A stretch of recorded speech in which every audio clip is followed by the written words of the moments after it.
Thanks for joining us. I'm Megan Roberts. CBC News has learned that Canadians will be heading to the polls in a matter of weeks. On Sunday, Prime Minister Mark Carney will ask the Governor-General to dissolve Parliament. That means an election may be held as soon as April 28th. Ashley Burke starts off our coverage tonight. The Prime Minister hit the ice with the Edmonton Oilers as he gets ready to hit the campaign trail. Sources say Mark Carney's game plan is to ask the Governor-General on Sunday to trigger an election. I haven't been Prime Minister for a week yet, and you can see what we've done thus far. We can do even more with that strong and clear mandate to move forward for the country, for all Canadians. After a year trailing far behind the Conservatives in the polls, the Liberal Party appears to have turned its political fortunes around. After Justin Trudeau resigned, Donald Trump threatened Canada, and Mark Carney took over as Prime Minister. It's one of the most unprecedented shifts in public opinion we've seen in modern history. If Canadians voted today, Eric Grenier says polling suggests the Liberals could win a tight race. Maybe potentially getting a majority government that even Justin Trudeau couldn't get in the last two elections. After losing some ground in the polls, Conservative leader Pierre Poilievre in Quebec announcing pre-approved areas for industrial construction projects and defending his campaign's decision to bar journalists from traveling on his party's bus and plane during the campaign. We will have open media across the country. Local media will have the ability to ask questions. It will be refreshing to hear from local outlets on what they have to say about their local priorities. The decision means it could be harder for political journalists to attend press conferences in remote areas and hold Poilievre to account. He gets defensive, he gets offended, he can't handle questions. The NDP's leader is fighting for his political life. His party's being squeezed out of the race. Polling suggests his party's at risk of losing official party status, and he's at risk of losing his own seat. News for everybody, we're not going anywhere. We're always going to fight for working people. We're not going anywhere. The polls lately have shown just how dramatically and quickly public opinion can change and could continue to change during the election campaign, which we're expecting to be short. Sources say that Canadians could head to the polls on April 28th or May 5th. Ashley Burke, CBC News, Ottawa. With that announcement looming, federal candidates in the Northwest Territories are getting ready. The NDP and Conservatives have already announced their candidates, and the Liberals say they'll make their announcement tomorrow. The CBC's Nadir Hashmi has that part of the story. Two federal candidates have been confirmed, while two remain undecided in the race to represent the Northwest Territories, with many expecting Prime Minister Mark Carney to call a federal election soon. The Northwest Territories Liberals say they'll announce their candidate tomorrow morning at 11 a.m. Yellowknife City Councillor Garrett Cochran is also a board member of the Liberal Riding Association of the Northwest Territories. He says current Liberal MP Michael McLeod has strongly advocated for northern issues. Cochran says the party is confident in retaining its riding. And I think that track record going in to this next election, not only within what we've done within Indigenous reconciliation, but also with the new investments within the North, will give us a very good chance of being able to retain this riding. Recent polls show the Liberals pulling ahead of the Conservatives and NDP. NDP candidate of the Northwest Territories, Kelvin Cochillia, says that lead is temporary. He believes the numbers will shift once party leaders begin their campaigns. Then we'll see another shift in polls where I think people will align themselves with the party that best represents their priorities and their interests.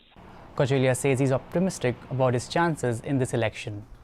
He looks forward to door knocking and connecting with communities, something he says he couldn't do in the last election due to COVID restrictions.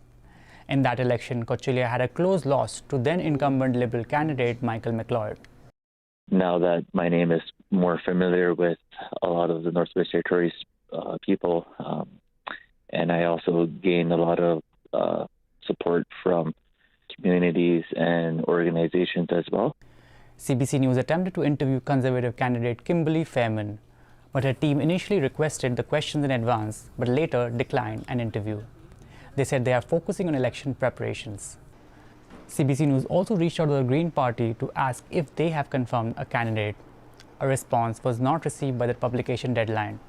Longtime political observer David Wasselsoo says the North has been historically a Liberal or NDP stronghold. But he says the politics in the Northwest Territories remain fairly balanced.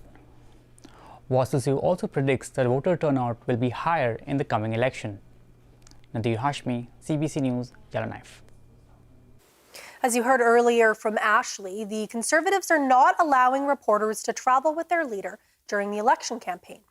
JP Tasker has more on what this will mean when the race officially kicks off.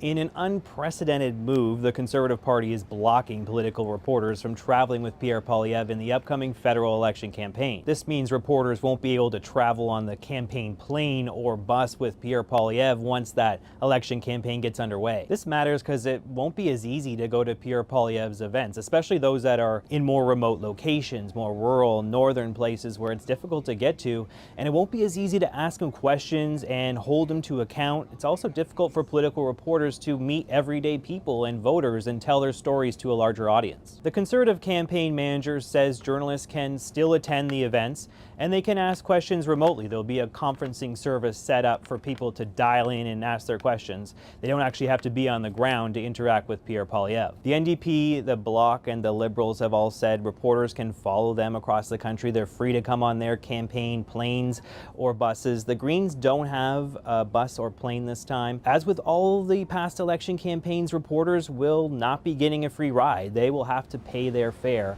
to follow the leaders across the country. That was the CBC's JP Tasker in Ottawa.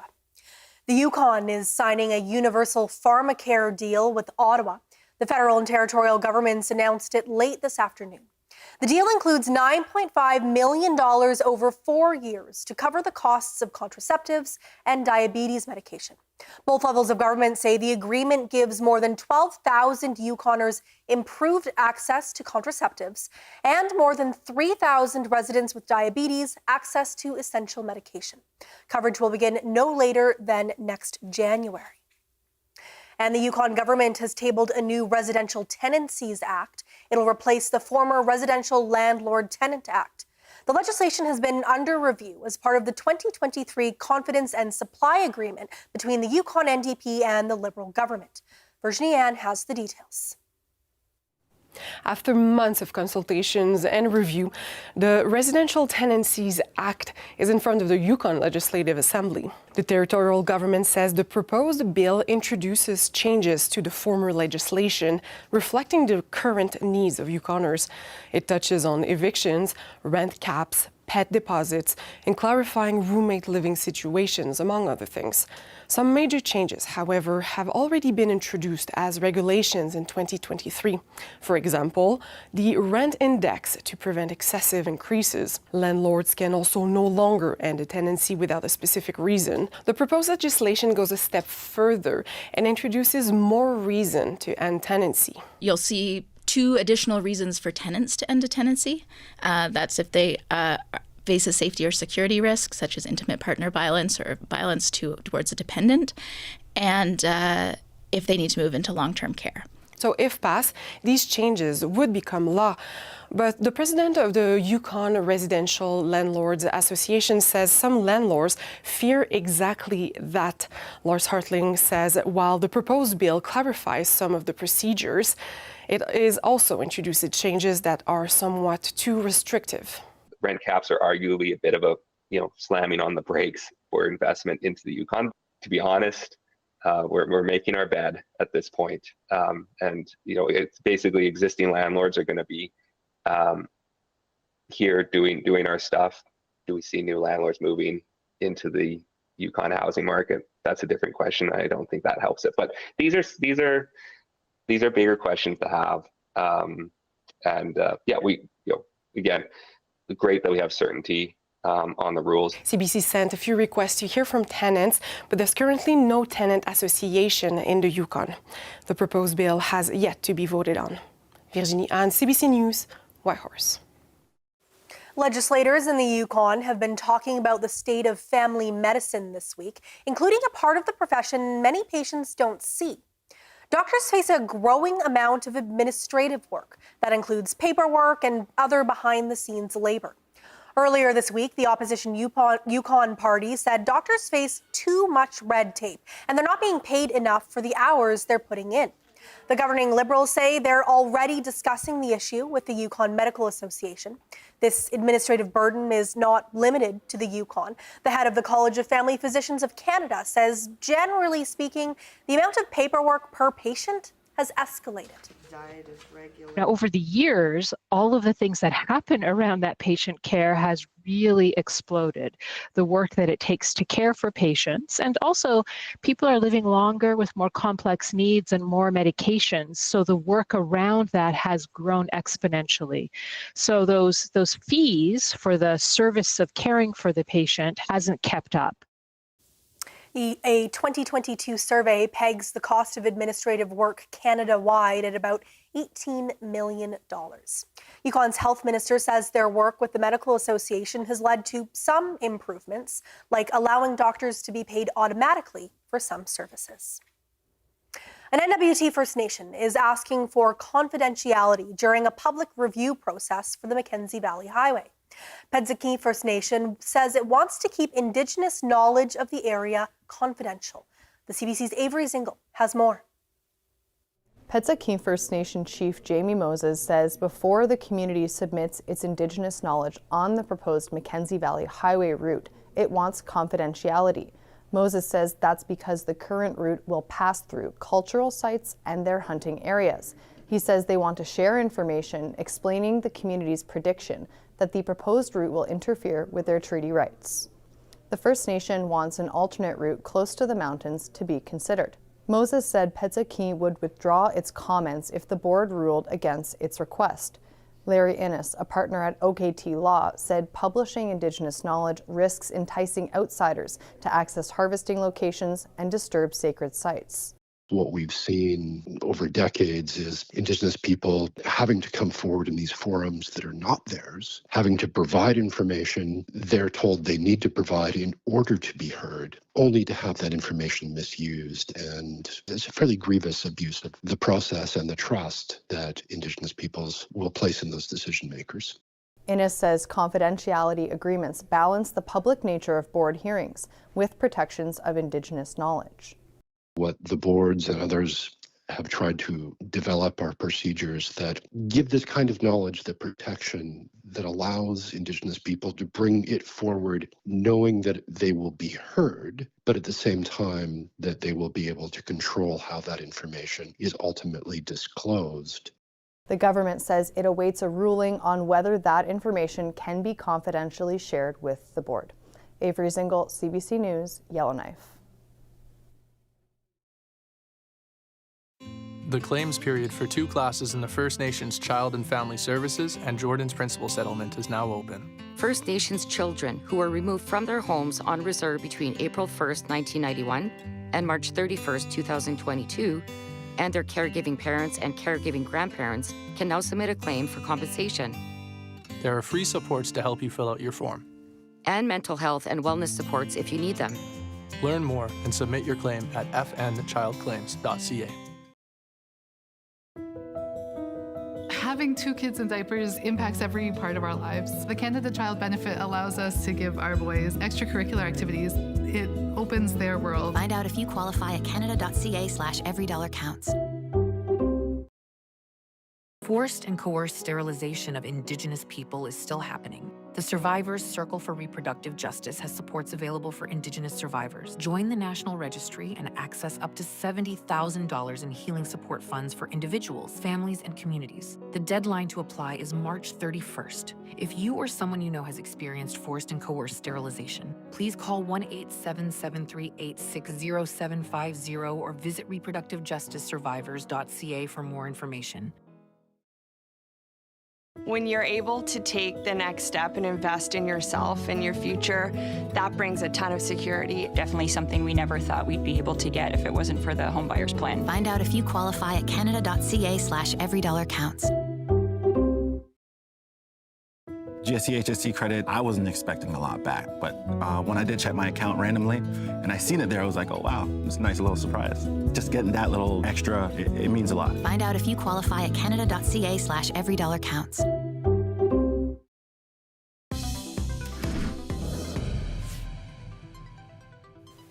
A two-day workshop near Klavic NWT this week used local plants and ingredients to make traditional medicines. The instructors came from Fort McPherson to share their knowledge. The CBC's Des Loreen traveled to Eddie Greenland's camp to check it out.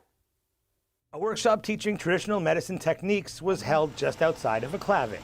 We boil it on a stove, let it simmer on a stove. It kind of cleanses your house and it's good medicine to breathe into daily. The purpose of the workshop was to train new instructors. Experienced knowledge keepers shared their own secrets to finding the best locally found ingredients. Here is young juniper. This one here is kind of hard to find. Passing on the traditional teachings is important for Fort McPherson's Wanda Pascal. She learned how to make spruce gum juice from her grandmother. I feel it's really important to know our medicine so we can go back and start using free from the land. Our medicine cabinet is right in the backyard. And the young juniper, I let it boil and simmer for about half an hour. The participants all learned to host their own workshops to share their new skills. Lucy Wilson of Fort McPherson was proud to pass on her knowledge with a new audience. I hope they go home and do it themselves and share with other people how they make and share their medicine. The Klavic Indian Band and Iditat Gwich'in Council sponsored the workshop. Participants hope the instructors will come back and keep sharing their knowledge of local medicines. Des Loreen, CBC News, Klavic. Looks like a wonderful workshop. What if technology is helping instead of preventing fraud? The CBC Marketplace team found that artificial intelligence has the potential to make scammers sound more trustworthy, all in an effort to dupe our family and friends. David Common has the story. Detecting scams is about to get a whole lot harder as scammers embrace artificial intelligence. Oh, it's a playground. At the world's largest fraud training and prevention conference, the alarm bells are sounding. Overseas scammers are harvesting our posts and videos from social media to use against our family and friends. Former CIA officer Peter Wormcutt did it in under a minute, using me as an example. Hi, this is David Common reporting from Las Vegas, Nevada at the 35th Annual ACFE Global Fraud Conference. That's nuts. I spoke none of those words, but AI can clone my voice precisely from social media. It may have happened to Marilyn Crawford, an early morning phone call from a man identifying himself as the local police. Her son Kevin recounts what the caller said next. We have your grandson in custody. He has been involved with a car theft, and we need $9,000 to release him. It's called the grandparent scam. They said, here, we have Ian here, and he goes, "Hi, Grandma. Police say they need some money to release me, or they're going to keep me in jail." In that moment, did you believe it was your grandson in trouble? I did. I really did. The scammers even sent her a taxi to take her to the bank. But an alert teller there stopped Marilyn from losing any money. Just as scammers use AI for voice cloning, hello, scammers. I'm your worst nightmare. A British telecom is using AI to fight back. I'm an AI created by O2 to waste phone scammers' time. Daisy is not real, but she convincingly keeps scammers on the line. Because while they're busy talking to me, they can't be scamming you. All of it underscoring how much more sophisticated scams and scam busting have now become. David Common, CBC News, Toronto. China has now imposed tariffs on some major Canadian imports. Laura Westbrook tells us which products are affected and looks at the ongoing dispute between the two trading partners. China's tariffs on Canadian agricultural and food products are in retaliation for Canadian tariffs introduced last October. 100% tariffs on Chinese-made electric vehicles and 25% tariffs on Chinese steel and aluminium. Then Prime Minister Justin Trudeau said that it was to level the playing field for Canadian workers as Chinese state subsidies were making Chinese products cheaper and flooding overseas markets, creating unfair competition. Beijing has refuted those claims, calling them groundless, and it has filed a complaint with the World Trade Organization, accusing Canada of protectionism. It's also said that the Canadian measures are harming global trade and harming the rights and interests of Chinese companies. China also launched an anti-dumping investigation, which is still ongoing.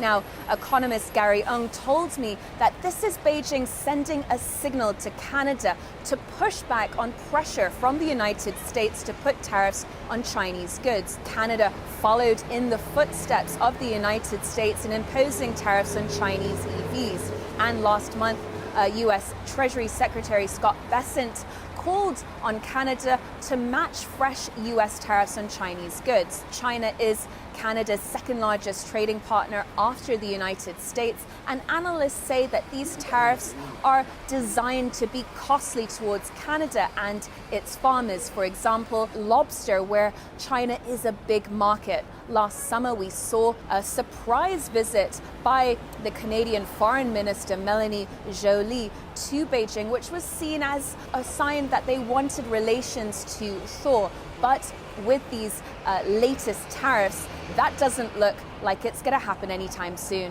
Laura Westbrook for CBC News, Hong Kong. As the trade war with the U.S. continues, companies in this country are promoting their Canadian roots. Among them, of course, Tim Hortons. But as Mike Crawley shows us, its new marketing campaign is triggering a debate about just how Canadian the company really is. Over its 60-year history, Tim Hortons has often marketed its Canadianness. Citizenship, Canadian. Proof. Roll up the rim to win. Now these social media posts are triggering a debate. Just how Canadian is Tim Hortons? Oh, that's a great question. The company was co-founded by hockey player Tim Horton and businessman Ron Joyce with one outlet in Hamilton in 1964.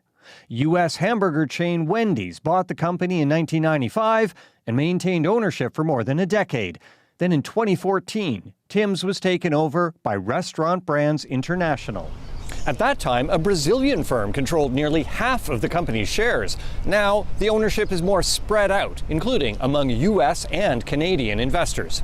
Is Tim Hortons really Canadian? It's not owned by a Canadian company anymore, it was right? Founded by a Leafs player, Tim Horton, though. Yeah. Sure. It's a Canadian company. I think it's a Canadian company. It's like known for being Canadian.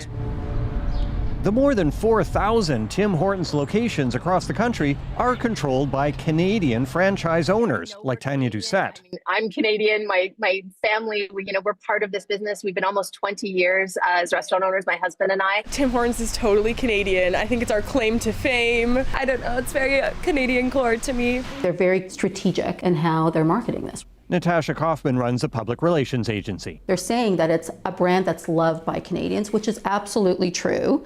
We've been part of Canada's history for 60 years, also true. But what's misleading is that they're not owned by a Canadian company anymore. A Tim Hortons spokesperson says its corporate headquarters and main coffee roastery are located in Canada. I'm not Canadian myself, so for me it's quintessentially Canadian.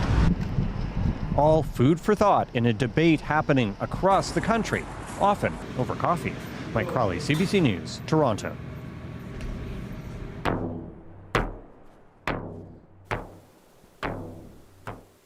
That is the sound of Nina Segalowitz's drums.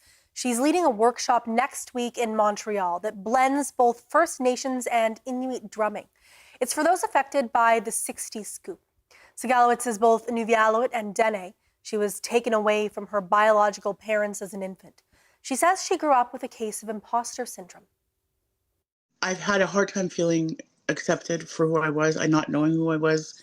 And there was a lot of racism in the 70s and 80s and 90s. And so when I started learning who I was and who, ceremonies, I was so afraid of doing it wrong.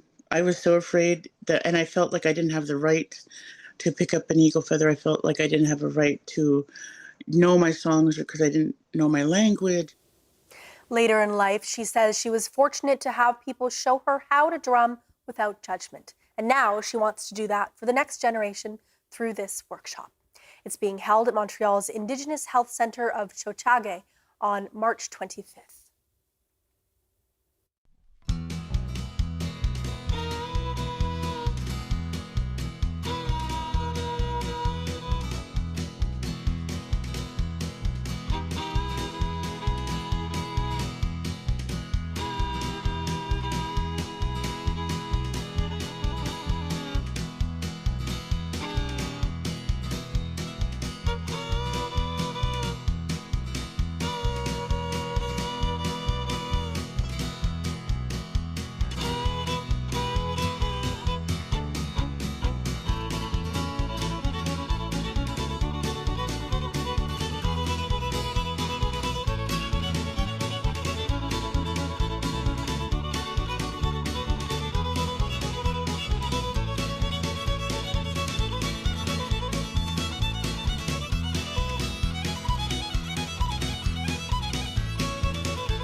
that is Northbeat for tonight.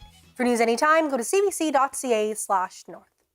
We leave you with scenes from a special ceremony for elders inside an igloo in Rankin Inlet. There was a kudlik lighting and drum dancing. Thank you for watching. I'm Megan Roberts. Have a good night.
In your once stolen vehicle in West Africa. Jumped in a car and then off they went. I want my truck back. 300% increase in auto theft. 300%. It's organized crime, well-financed. They are selling vehicles that are insecure. They're working on it. We hear that from a lot of automakers. Yeah. We think we found your car. Oh my goodness.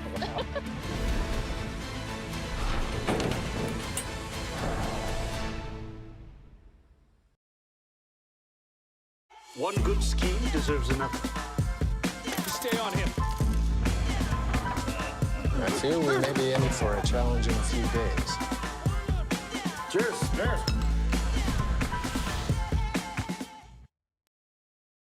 $12 new records for a penny. Sounds too good to be true. It's not a scam. Cancel anytime. It's all in the fine print. You're going to end up on the hook for a lot more. You think I'm stupid? I used your name to sign up. Being there means being here. The city is now very still. To share. I'm so freaking worried about them. Adrian Arsenault reports on CBC News. Stream free. My dad was a railway porter. It was just about the only job a black man could get. But he had big plans for us. Music would be our ticket out of poverty. I knew we couldn't afford that piano, so I practiced twice as hard. Nice, Daisy. Okay, Oscar, let's hear it.